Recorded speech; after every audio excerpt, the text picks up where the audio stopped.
ಅಮ್ಮ, ನಾನು ಕಾಡಿಗೆ ಹೋಗಿ ಬರ್ತೀನಿ. ಹಾಂ, ಹುಷಾರು, ಬೇಗ ಹೋಗಿ ಬಾ. ಹಾಂ, ಸರಿ ಸರಿ. ಏನು ಗೊತ್ತಾ, ನಿನ್ನ ಜೊತೆ ಮಾತಾಡ್ತಾ ಮಾತಾಡ್ತಾ ಕಾಡೊಳಗೆ ಬಂದಿದ್ದೇ ಗೊತ್ತಾಗಲಿಲ್ಲ.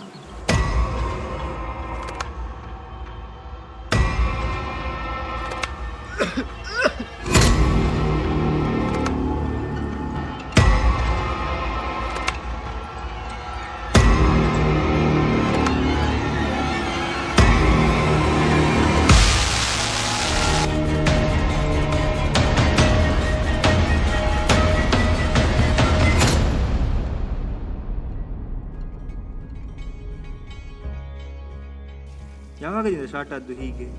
ಮೊನ್ನೆ ಒಂದು ಕಾಡಿಗೆ ಹೋಗಿದ್ದ, ದೆವ್ವ ಅದು ಇದು ನೋಡಿ ಹೀಗಾಗಿತ್ತು.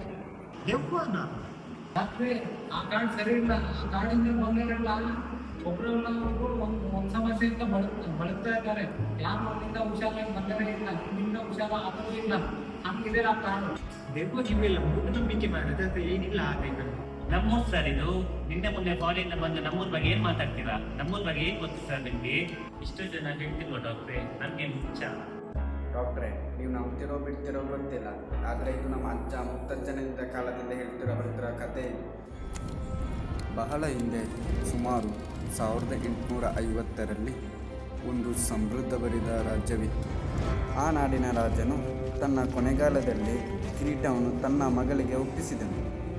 ಪಟ್ಟದ ಆಸೆ ಹಾಗೂ ಒಂದು ಸ್ತ್ರೀಯ ಆಡಳಿತವನ್ನು ನೋಡಲಾರದೆ ರಾಜ್ಯದ ಮುಖ್ಯ ಸೇನಾಧಿಕಾರಿ ತಮ್ಮ ಪ್ರಭಾವ ಹಾಗೂ ಕಪಟದಿಂದ ರಾಜಕುಮಾರಿಯನ್ನು ಕಾಡಿಗೆ ಕರೆತಂದು ಆಕೆಯನ್ನು ಪೀಡಿಸಿ ನಿರ್ದಯೆಯಿಂದ ಜೀವಂತವಾಗಿ ಸಮಾಧಿ ಮಾಡಿದನು.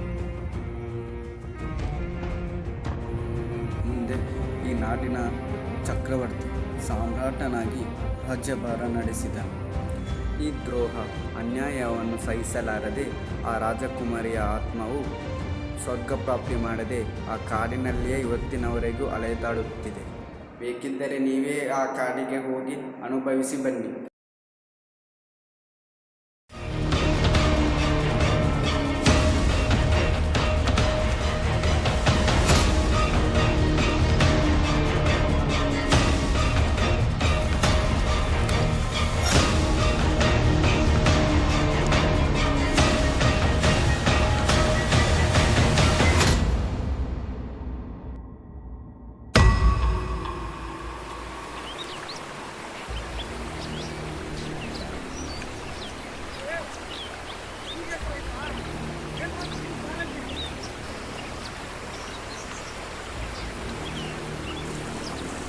ಓಯ್ ತಮ್ಮ, ಆ ಕಾಡಲ್ಲಿ ಎಂತ ಮಾಡ್ತಾ ಇದ್ದಿ?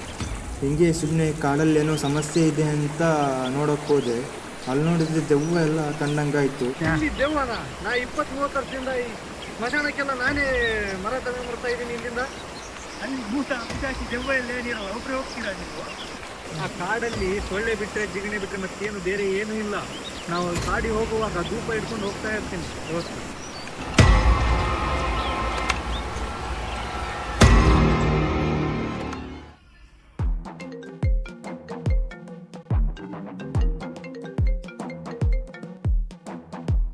Hello captain.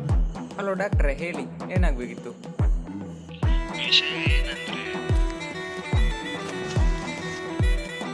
ನೀವೇನು ಚಿಂತೆ ಮಾಡಬೇಡಿ, ಆ ದೆವ್ವವನ್ನು ನಾನು ಓಡಿಸ್ತೇನೆ.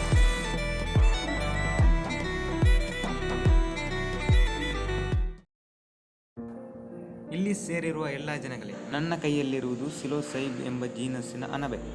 ಇವುಗಳು ಸಂಜೆ ಹೊತ್ತಲ್ಲಿ ಸ್ಪೋರ್ಗಳನ್ನು ರಿಲೀಸ್ ಮಾಡಿದಾಗ ಅವು ಶ್ವಾಸಕೋಶದ ಮೂಲಕ ಮಾನವನ ದೇಹವನ್ನು ಸೇರಿ ನಂತರ ಮೆದುಳನ್ನು ಸೇರಿ ಸೈಕೋ ಆಕ್ಟಿವ್ ಕೆಮಿಕಲನ್ನು ರಿಲೀಸ್ ಮಾಡುತ್ತದೆ. ಇಂತಹ ಅನೇಕ ಫಂಗಲ್ ಮೌಲ್ಡು ಸ್ಪೋರ್ಗಳು ಕೆಮಿಕಲನ್ನು ರಿಲೀಸ್ ಮಾಡಿದಾಗ ಮನುಷ್ಯನಿಗೆ ದೆವ್ವ ಕಂಡಂತೆ, ಯಾರೋ ಹಿಂಬಾಲಿಸಿದಂತೆ, ಇದರಿಂದಾಗಿ ಮನುಷ್ಯನು ವಿಚಿತ್ರವಾಗಿ ವರ್ತಿಸುತ್ತಾನೆ. ಇಂತಹ ಸಮಯದಲ್ಲಿ ಕಾಡಿಗೆ ಹೋಗುವಾಗ ಧೂಪವನ್ನು ಹಿಡಿದುಕೊಂಡು ಹೋಗಿ, ಯಾಕೆಂದರೆ ಅದರಲ್ಲಿ ಉತ್ಕರ್ಷಣ ನಿರೋಧಕ ಪ್ರಯೋಜನಗಳಿವೆ. ಇದೆಲ್ಲ ಆಗುವುದು ಈ ಅಣಬೆಯಿಂದ ಹೊರತು ದೆವ್ವ ಭೂತಗಳಿಂದ ಅಲ್ಲ. ಅದಕ್ಕಾಗಿ ಸುಮ್ಮನೆ ಸಮಯ ವ್ಯರ್ಥ ಮಾಡುವುದಕ್ಕಿಂತ ವೈಜ್ಞಾನಿಕವಾಗಿ ಯೋಚಿಸಿ.